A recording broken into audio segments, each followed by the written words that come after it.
Back in October, I published a video on the incredible usefulness of the Genki Shadowcast.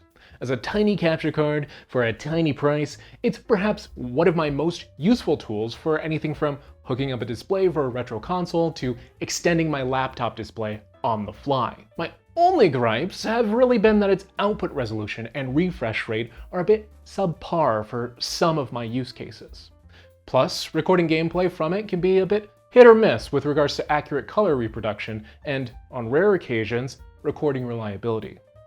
That's why, when Human Things announced a new Kickstarter for an updated version of the Shadowcast, I immediately backed it. Now, a couple months later, my Shadowcast 2 has arrived. I've had a week or so to use it and test it, and while it's definitely better than the first Shadowcast in some ways, it takes huge steps back in other ways. Let's take a look.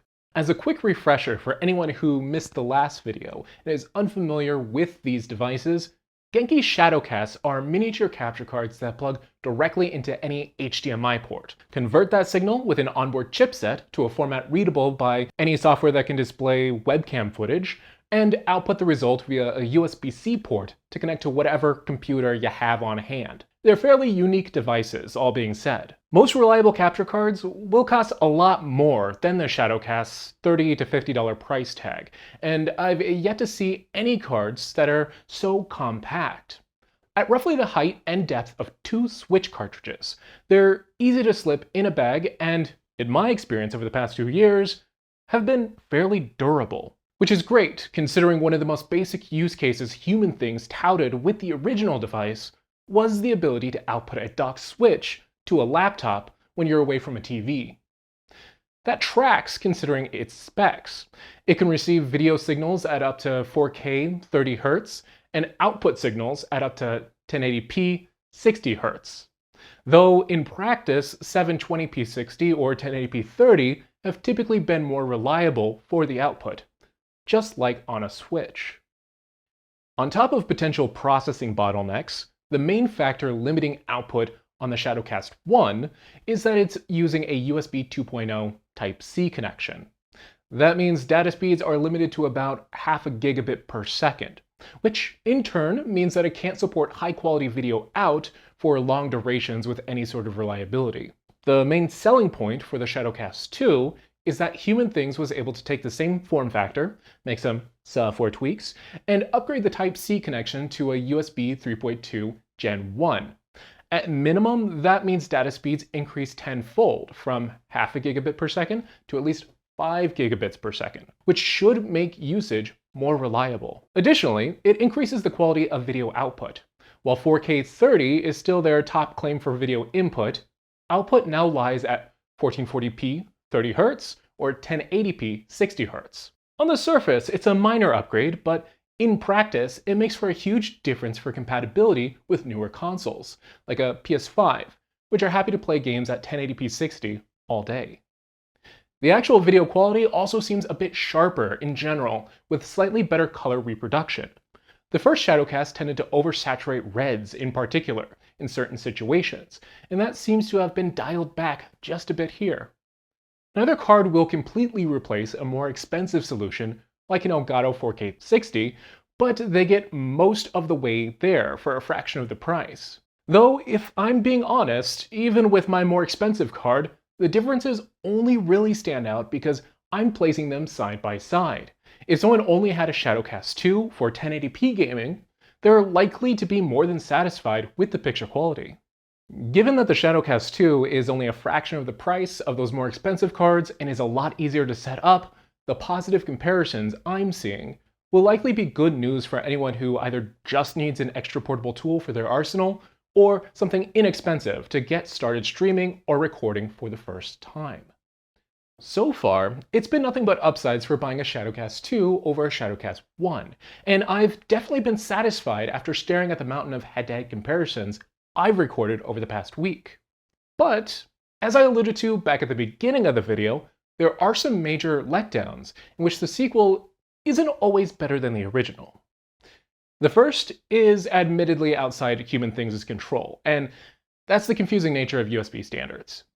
To make the best use of the Shadowcast 2's upgrades, Users will not only need to have a USB 3 data cable on hand, but also a USB 3 port to plug it into. As demonstrated by companies like Apple, who are still implementing USB 2 ports on some of their latest devices, and some USB cables on the market not being labeled correctly, it's not always a guarantee to have both those things on hand for folks who aren't consciously curating their setups. For anyone using older cables or plugging into older devices that don't meet the newer spec, it'd be reasonable for them to just have saved $20 to buy the old Shadowcast instead. To Human Things' credit, they do at least include a very nice cloth-wrapped USB 3 cable in the box with the Shadowcast 2. It's what I've been using for all of my testing, and make sure that anyone buying a Shadowcast 2 will at least have one cable that they can use with the device with confidence. Plus, as time moves on and folks upgrade their computers, the lack of compatible ports issue should go away. Most flagship phones these days not running iOS include at least USB 3 ports, and many laptops, like my 2-year-old M1 Pro MacBook Pro, even have USB 4 ports. For now, folks may just want to keep in mind how they're connecting their devices to get the best possible image quality. The second issue, which is much bigger for me, has to do with degraded compatibility resulting from either software changes Human Things made to the Shadowcast 2's processing, or the new port standard. Image quality, in general, tends to be better, but now the device is more limited in what HDMI-equipped devices it can be used with. Part of the issue seems to be less flexibility for video output outside standard 16:9 aspect ratios. That means less standard devices may be unable to interface directly with the Shadowcast 2. For example, my analog pocket dock now needs an adapter to output video using the Shadowcast 2. Similarly, my docked Steam Deck also refuses to output unless I enable compatibility mode or manually change the output resolution before connecting. Both devices worked perfectly with my Shadowcast 1 and are what led me to originally appreciate that device's flexibility over my Elgato cards. Being unable to pair flexibility with the higher video quality kinda sucks. It'll undoubtedly limit its use case for me going further. But the other part of the issue feels even more of a letdown. Unlike the Shadowcast 1, the Shadowcast 2 seems to be unable to output HDCP-enabled video. My issues with this come directly from Sony's consoles. When recording PS5 footage, I had to manually disable HDCP in the settings. Considering how often I use my PS5 to watch movies and TV shows, it's a bit of a hassle to have to enable and disable that setting whenever I want to do something with the console. Then there's the case of the PS TV. I made a whole short a few months ago highlighting the fact that a Genki Shadowcast is the easiest way to capture footage from a PS TV these days, due to its ability to bypass the HDCP baked into the PS TV's hardware. Human Things even reposted that short to their various social media to brag about the Shadowcast capabilities. Yet, the Shadowcast 2 can't output from a PS TV directly. It's stuck using the same HDCP-compliant HDMI splitter that I had to use to adapt my Elgato card when recording gameplay for my PS TV videos. And, I know, this is a very niche use case. Same with the analog pocket dock example. But it does highlight that the price of the Shadowcast 2's boost to video quality is an inherent loss to flexibility. If you're someone like me, constantly dealing with a variety of different older consoles or niche computers, there's a good chance you might eventually run into a compatibility issue. And truth be told, it's hard for me to balance all that in my head. On one hand, the Shadowcast 2 being a tad more performant is exactly what I wanted. On the other hand, the new limitations created by the Shadowcast 2 mean that I'll still need to keep the original on hand for certain use cases. It's a tough call on which I consider more impactful in my attitude toward the capture card, and leaves me with some very mixed feelings overall. However, for all y'all out there who might be interested in picking up a Shadowcast, I think choosing between the two options is fairly easy. If you're looking for something cheap to add a monitor to almost any device, both versions will do exactly that. The Shadowcast 1 will be more than enough for Switch gaming or retro consoles if you'd like to save some cash. Similarly, it'll be the best choice if you're the type of person constantly messing with niche devices that have given troubles with traditional capture cards in the past. Meanwhile, the Shadowcast 2 should be your choice if you're looking to use it with something like a PS5, Series X, or Steam Deck.